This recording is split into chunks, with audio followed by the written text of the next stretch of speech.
आज हम current affairs को डिस्कस करेंगे कि करंट अफेयर्स भी एक बहुत इंपॉर्टेंट सब्जेक्ट है सीएसएस का। आपके जहन में ये भी बात आएगी कि जी पाकिस्तान अफेयर्स की मौजूदगी में करंट अफेयर्स का क्या ताल्लुक था। लार्जली एफपीएससी जो है वो करंट अफेयर्स में जो स्टूडेंट्स हैं उनसे क्या एक्सपेक्ट कर रहा है पाकिस्तानी स्टूडेंट्स। उसके अलावा फिर आपका स्पेसिफिकली एक प्रॉपर पोर्शन है तकरीबन 40% का, जो पूरे एग्जाम का 40% आपसे पूछा जाता है एज पर एफपीएससी स्टैंडर्ड्स। आपको करंट अफेयर्स में डोमेस्टिक वो अफेयर्स भी मांगता है और उसकी उसने बाकायदा, आप अगर एफपीएससी का सिलेबस देखेंगे तो 20 मार्क्स की डिवीजन की भी है। जी अस्सलाम वालेकुम। आज हम करंट अफेयर्स को डिस्कस करेंगे कि करंट अफेयर्स भी एक बहुत इंपॉर्टेंट सब्जेक्ट है सीएसएस का। तो उसमें बेसिकली जो करंट हैपनिंग हैं और जो इवेंट्स हैं उन से रिलेटेड डिस्कशन की जाती है। लार्जली एफपीएससी जो है वो करंट अफेयर्स में जो स्टूडेंट्स हैं उनसे क्या एक्सपेक्ट कर रहा है पाकिस्तानी स्टूडेंट्स से। वो एक्सपेक्ट कर रहा है उनसे कि उनका नॉलेज हिस्ट्री में भी हो, उनका नॉलेज पॉलिटिक्स में भी हो, इंटरनेशनल अफेयर्स में भी हो,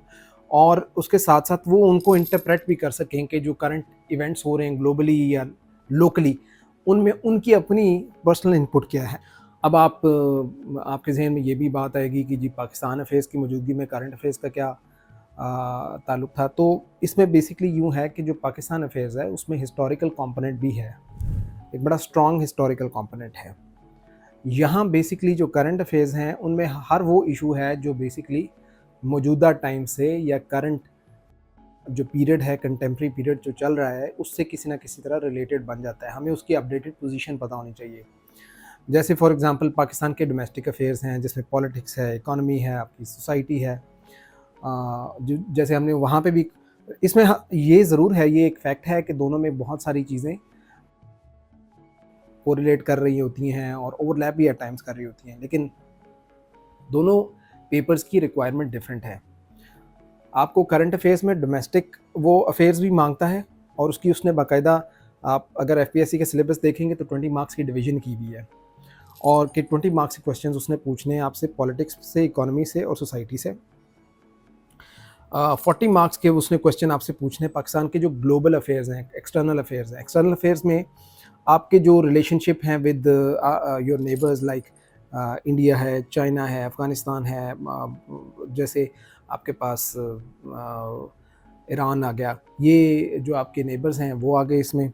उसके अलावा पाकिस्तान के जो रिलेशंस हैं with Muslim, specifically Muslim world, जैसे सऊदी अरेबिया है, जैसे आपका, जैसे मैंने पहले मेंशन किया, ईरान है, इंडोनेशिया है, टर्की है, उनके साथ आपके रिलेशंस कैसे हैं। और पाकिस्तान का जो रिलेशनशिप है विद यूनाइटेड स्टेट्स, जो ग्लोबल पावर्स हैं, रशिया, विद चाइना, ये किस तरह है और किस तरफ को वो टिल्ट कर रहा है, करंट उसके डायनामिक्स क्या हैं, उसमें ट्रेड किस तरह की है, उसमें वर्ल्ड ऑर्डर उससे किस तरह शेप अप किया जा रहा है, पाकिस्तान की जो जियो स्ट्रेटेजिक लोकेशन है उसका क्या उसमें मेजर रोल है। उसके अलावा पाकिस्तान का जो रिलेशंस है with international organisations, it is an important, very important topic जो यूजुअली पूछा जाता है कॉमनली, और उसमें यूएनओ भी आ सकती है, आपकी G20, SAARC, SCO, WTO, GCC, मतलब you name any organisation, ECO, आपकी OIC, ये पूछे जा सकते हैं। So you should have a fair idea इसकी कॉम्पोजिशन क्या होती है, इसके कंस्टिट्यूएंट्स क्या हैं, इसके अंदर जो इसकी कॉन्फ्रेंसेज है वो कब कब होती हैं, इनकी इंटरनेशनली सिग्निफिकेंस कितनी है, इनकी इन्फ्लुएंस कितना है, इनकी डिसाइसिव पावर भी है या नहीं है, और ग्लोबल पॉलिटिक्स में ये क्या रोल प्ले करते हैं। उसके अलावा फिर आपका स्पेसिफिकली एक प्रॉपर पोर्शन है तकरीबन 40% का, जो पूरे एग्ज़ाम का 40% आपसे पूछा जाता है as per FPSC standards global issues पे। उसमें इंटरनेशनल स्क्रूटनी आ गया, पाकिस्तान की एटॉमिक पावर को, न्यूक्लियर पावर को लेके इश्यूज़ आ गए, ग्लोबल एनर्जी पॉलिटिक्स आ गई, उसमें टेररिज्म और काउंटर टेररिज्म से रिलेटेड चीज़ें आ गई, उसमें पाकिस्तान की इकॉनमी और इंटरनेशनली पाकिस्तान के ऊपर आईएमएफ की जो सैंक्शंस लगती हैं, पाकिस्तान के ऊपर आईएमएफ बेल आउट के जो पैकेजेस होते हैं, पाकिस्तान की इकॉनमी क्यों इतनी ट्रिगर्ड है, उसमें क्या क्या इश्यूज़ हैं, फिर ग्लोबलाइजेशन को एड्रेस कैसे करना है, मिडल ईस्ट के जो इश्यूज़ चल रहे हैं उनको कैसे एड्रेस करना है, कश्मीर वाली पॉलिटिक्स, पैलेस्टीन वाली पॉलिटिक्स। अभी आप देख रहे हैं कुछ टॉपिक्स पाकिस्तान अफेयर्स के साथ कोइंसाइड कर रहे होंगे, लेकिन हमने जो लेटेस्ट कंटेम्प्रेरी हैपनिंग्स हैं ना उनके साथ इनको एसोसिएट करना है। अब इसमें भी बेसिकली मांग एग्जामिनर आपसे जनरल नॉलेज रहा है, लेकिन इसमें आपसे कैंडिडेट से जो एक्सपेक्ट कर रहा है एग्जामिनर, वो ये कर रहा है, वो कह रहा है कि आपने इसको इंटरप्रेट इस तरह करना है कि आपने रिसर्च बैक्ड कंटेंट भी देना है, उसको पाकिस्तान के मौजूदा हालात के साथ रिलेट भी करना है, और आपने ये भी बताना है कि इसको फिक्स कैसे किया जा सकता है। इसकी बेहतर सूरत हाल कैसे निकल सकती है। मिडल ईस्ट का एक क्राइसिस है इसराइल की वजह से, पैलेस्टीन का इशू है, आपका कश्मीर का इशू आ गया, आपके जो मिलेनियम डेवलपमेंट गोल्स हैं, जो अब सस्टेनेबल डेवलपमेंट गोल्स हैं वो आ गए,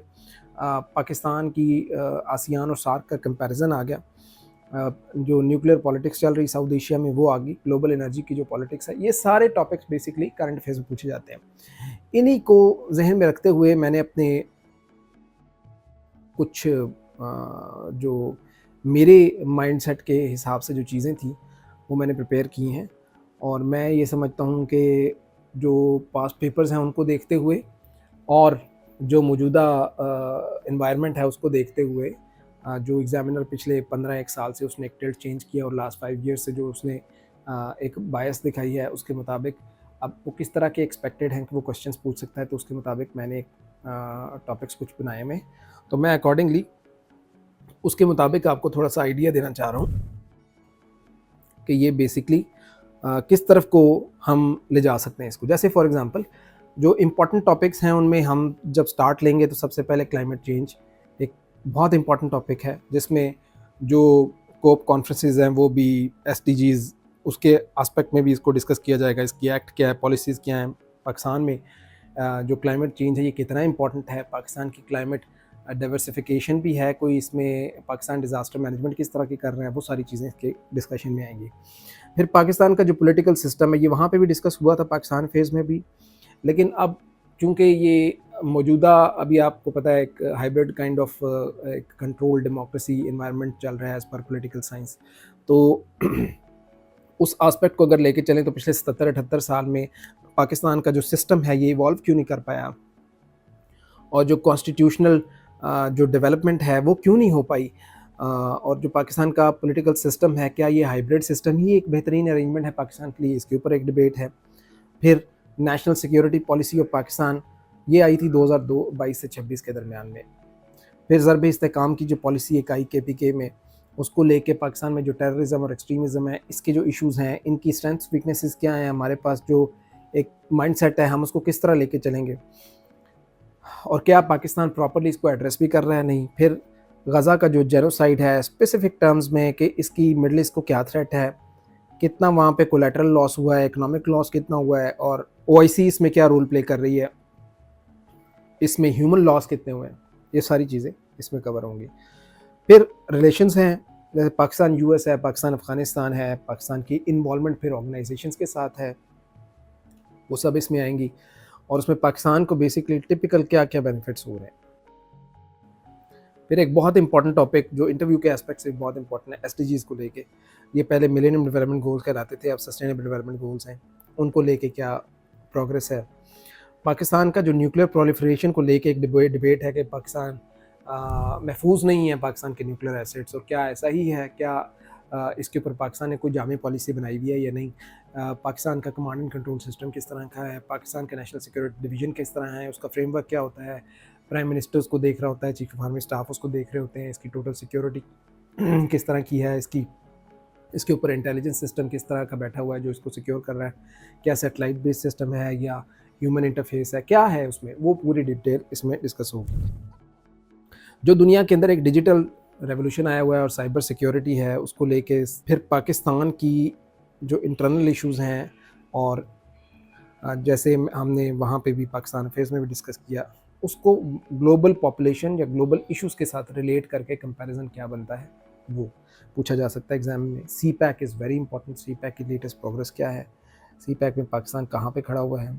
FATF ने पाकिस्तान की इकॉनमी में बहुत बड़ा डेंट डाला था, और पाकिस्तान बड़ी मुश्किल से नेशनल एक्शन प्लान और नेशनल सिक्योरिटी को बहुत टाइटन करके अपनी टर्म्स एंड कंडीशंस को इम्प्रूव करके बड़ी मुश्किल से FATF की उस लिस्ट से निकला था। उसकी अभी लेटेस्ट क्या सिचुएशन है, पाकिस्तान की जो इकॉनमी है वो इंटरनेशनल टर्म्स में कहाँ स्टैंड कर रही है, ठीक है, और इसमें कौन कौन सी इंपॉर्टेंट चीज़ें जो कवर करने की ज़रूरत है। तो ये है बेसिकली एक फ्रेमवर्क रिगार्डिंग करंट अफेयर्स। अच्छा, इसमें जो मेनली मैंने आपको चीज़ें बताई हैं वो डोमेस्टिक इश्यूज़ हैं, आपके जो रिलेशनशिप्स हैं, रिलेशनशिप दोनों किस्म के आगे ममालिक के साथ भी, और उसमें आपकी फॉरेन पॉलिसी भी डिस्कस हो जाएगी, और साथ ही आपके जो ऑर्गेनाइजेशंस हैं जैसे OIC, SAARC, SCO वगैरह, UNO वगैरह, इनके साथ क्या रिलेशनशिप है, और पाकिस्तान के जो गोल्स हैं सस्टेनेबल डेवलपमेंट गोल्स, उसमें पाकिस्तान की इस वक्त लेटेस्ट पोजीशन क्या है और पाकिस्तान कितनी उसको अचीव कर पाया कितना नहीं, और फिर जो ग्लोबल इश्यूज़ या जो ग्लोबल फ्रेमवर्क इस वक्त चल रहा है उसमें पाकिस्तान की पोजीशन क्या है, पाकिस्तान को लेके पाकिस्तान की स्टैंडिंग क्या है, पाकिस्तान कहाँ पे फॉल कर रहा है, उन इस सारे को कवर करें तो आपका सारा करंट अफेयर्स कवर हो जाएगा। ये मिनिमम जो एक टॉपिक है हमारा, इसको कवर करने के लिए हमें रिक्वायर्ड क्या है, इस मिनिमम एक टॉपिक कवर करने के लिए हमें डिलीजेंटली काम करना पड़ेगा बहुत सारी चीज़ों पे। उसमें आपके पास ज़रूरी है कि आप इन सारी जो क्वेश्चंस हैं इनको एड्रेस करते हुए आपके पास जो कंटेंट है उसमें कुछ टिपिकल चीज़ें ऐड हों। जैसे फॉर एग्जांपल, एक तो आपका कंटेंट हो रिसर्च बेस्ड।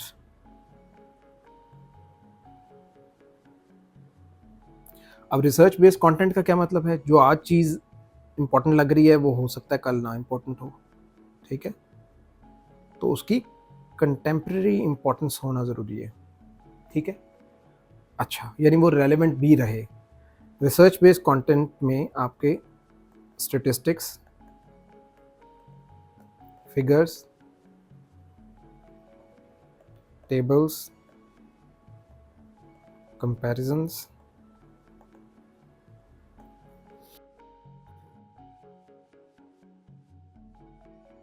ग्राफिकल डिस्प्ले,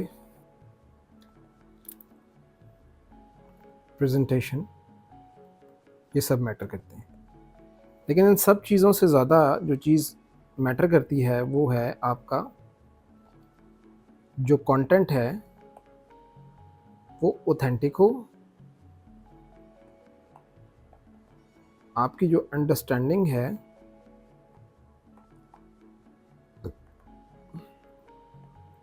वो एविडेंस बेस्ड हो।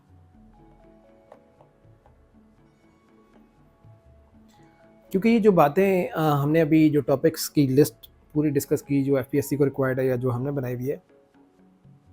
उनमें आपने एक चीज़ कॉमन देखी होगी कि ये वही इश्यूज़ हैं जो मैट्रिकुलेशन से लेके 8th 9th क्लास से लेके हम कहीं ना कहीं अखबारों में इधर उधर सुनते हैं।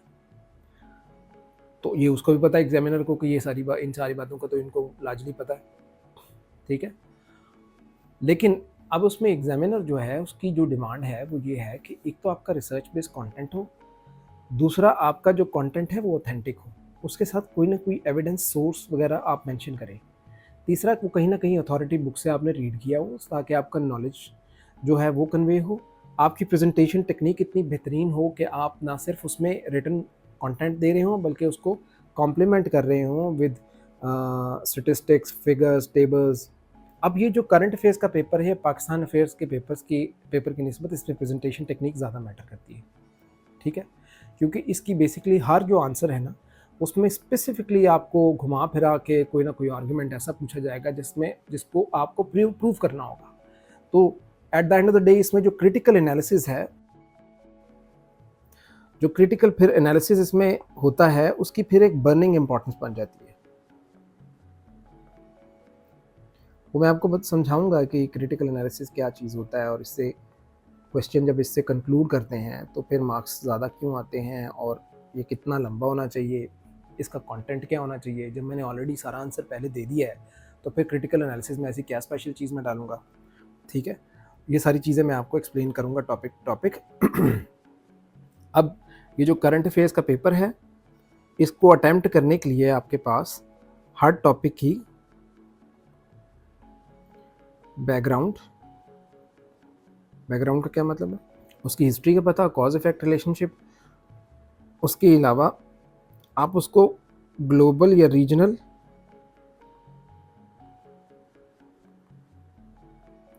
लेवल पे कंपेयर करने की सलाहियत रखते हो, ठीक है, उस पर्टिकुलर टॉपिक को। फिर उसमें आपके पास स्टैटिस्टिक्स, नंबर्स, फिगर्स, कंपैरिजंस के पूरे मैट्रिक्स हों। फिर पाकिस्तान स्पेसिफिक क्या मेजर्स लिए जा रहे हैं और इसमें आपकी ओपिनियन क्या है, और अगर कोई इशू है और उसको फिक्स करना है तो कैसे फिक्स करना है, और एंड में आपका क्रिटिकल एनालिसिस। पेपर कैसे अटैम्प्ट करना है वो फिर इंशाल्लाह उसमें कवर हो जाएगा। That is all about current affairs. और ये करंट अफेयर्स जो है ये इतना वो कैजुअल किस्म का सब्जेक्ट नहीं है ऑप्शनल की तरह कि आपने सिंपल एक ही टेक्स्ट बुक उठाई और उससे प्रिपेयर इसको कर लिया। आपको मल्टीपल बुक्स को कंसल्ट करना पड़ेगा और टॉपिक आपको बुक्स बताऊंगा मैं, और कहाँ से कितना कितना क्या क्या कंटेंट उठाना है वो भी मैं आपको बताऊंगा। इंटरनेट से आपने क्या उठाना है वो भी, और इसके अलावा आपने जो न्यूज़पेपर है उसको कितना कहाँ से कैसे कंसल्ट करना है वो मैं आपको बताऊंगा। तो आई होप आज आपको करंट अफेयर्स का जो थोड़ा सा मैंने बैकग्राउंड देना था कि इसके कितने टॉपिक्स होंगे, कैसे हम इसको कवर करेंगे, क्या क्या तरीक़ाकार होगा, पेपर किस तरह का होता है, पेपर का एनालिसिस क्या है, पेपर में लोग फेल क्यों होते हैं, वो सारी चीज़ें इसमें काफ़ी हद तक कवर हो गई होंगी। अगर आपको कोई क्वेश्चंस हैं आप पूछिएगा, चैनल को सब्सक्राइब कर लीजिए। इंशाल्लाह विल बी इन टच।